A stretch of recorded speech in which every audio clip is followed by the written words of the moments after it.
warahmatullahi wabarakatuh. Halo teman-teman semua, apa kabar hari ini? Saya doakan semua kalian selalu diberikan kesehatan, kebahagiaan, dan juga rezeki yang berlimpah oleh Allah Subhanahu wa Ta'ala. Tentunya amin ya Rabbal 'Alamin. Di video kali ini saya akan Tar dulu. Relax. Tarik nafas. Tenang, jangan terburu-buru. Oke, lanjut. Di video kali ini saya akan membahas buku yang dituliskan oleh Charles Duhigg yang berjudul The Power of Habit, kekuatan sebuah kebiasaan. Mengapa kita melakukan kebiasaan dan apa dampak dari kebiasaan tersebut.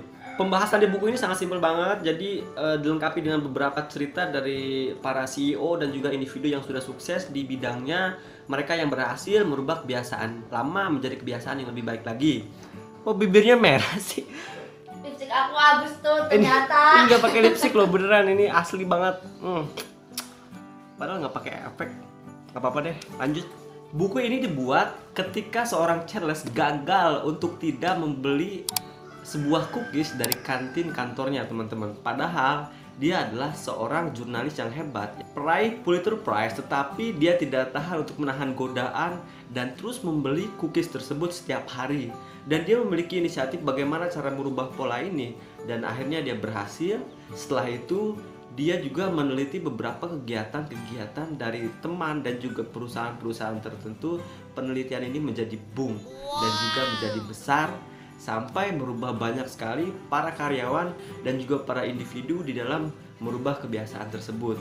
Dari bangun tidur sampai mau tidur lagi, berjalan, melangkah, makan, minum, dan melakukan hal-hal aktivitas lainnya, ternyata itu tidak terlepas dari sebuah kebiasaan yang pernah kita lakukan dari saat kita kecil sampai saat ini, teman-teman semua. Di sini ada beberapa yang saya ambil. Salah satunya adalah seorang Travis. Dia adalah seorang pemuda broken home dari orang tua yang pecandu obat dan juga berkali-kali dipecat dari pekerjaannya. Secara emosional, Travis pun terbawa, teman-teman. Dia selalu emosi dan juga suka marah. Akan tetapi ketika dia masuk ke salah satu perusahaan yang bernama Starbucks, mungkin teman-teman tahu lah, ini udah perusahaan waralaba terbesar dan sampai di mana-mana ya sekarang sering kita lihat. 6 tahun kemudian, pada saat dia berusia 2, motor ini.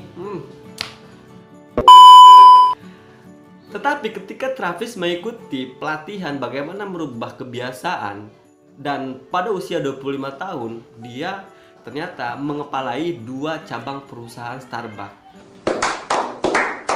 Satu lagi yang saya ambil, nama tokoh terbesar dari buku ini, Claude Hopkins. Claude Hopkins ini dia adalah CEO dari Pepsodent. Dia berpikir bagaimana menggosok gigi ini sebagian dari kebiasaan orang-orang dan masyarakat dari seluruh penjuru dunia, bukan hanya negaranya. Dia berhasil tembus ke pasar dunia yang omsetnya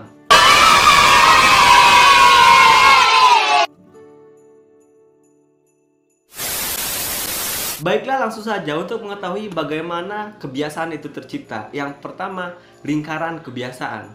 Jadi, melakukan sesuatu itu terjadi atas 3 unsur. Yang pertama adalah isyarat, yang kedua adalah rutinitas, dan yang ketiga adalah ganjaran atau hadiah. Otak kita lebih merespon ketika ada isyarat dan juga hadiah. Ketika kalian ingin merutinkan bagaimana berolahraga setiap hari, jadi kita perlu isyarat dengan menaruhkan sepatu olahraga kita di samping tempat tidur kita dan coklat. Jadi ketika kita ingat isyarat tersebut dan hadiah tersebut, otak kita secara tidak langsung ingat dengan rutinitas. Kebiasaan itu berjalan terus kemudian menjadi sebuah habit atau kebiasaan, dan setelah kita terbiasa, kita tidak lagi memerlukan isyarat dan juga hadiah. Kalau misalkan kita melihat bagaimana proses Hopkins memberikan sebuah kebiasaan yang mendarah daging pada diri kita. Jadi isyaratnya mulut bau, tidak segar ya. Kemudian hadiahnya segar dan rutinisnya menggosok gigi. Poin kedua yang saya ambil dari buku ini yaitu kebiasaan lama tidak akan pernah hilang. Jadi seorang perokok dia tidak akan sepenuhnya bisa berhenti merokok jika dia langsung stop dan tidak menggantikan dengan kebiasaan yang lain. Charles Duhigg ini menetapkan bagaimana seorang ada suara pabrik guys.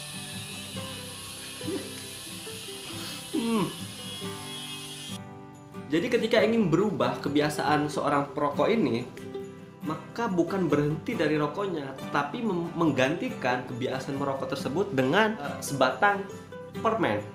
Ketika dia langsung berhenti dari rokok, otomatis dia akan stres dan juga mungkin ke kebiasaan lamanya, yaitu merokok.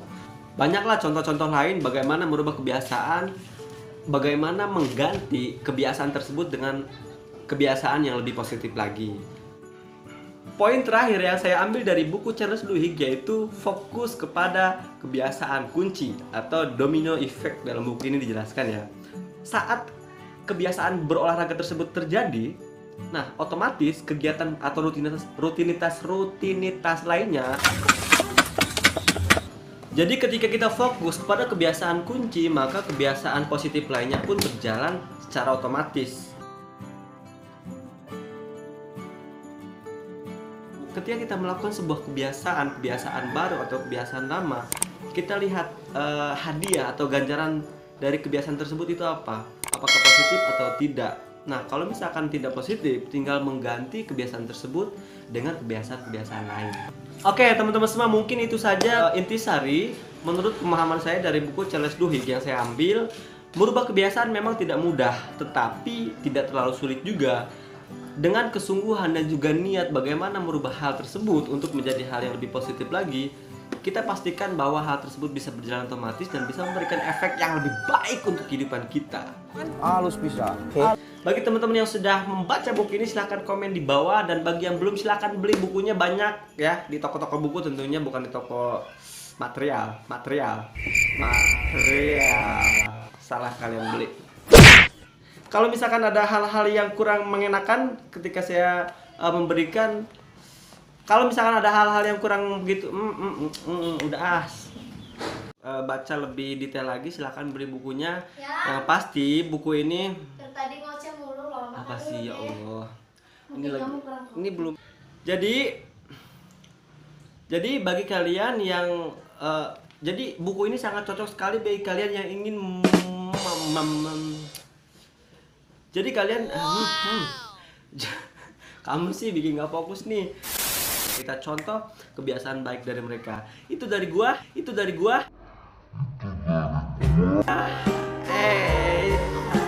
saya. Itu dari saya. Saya Samsul Hidayat. Sampai ketemu di video selanjutnya.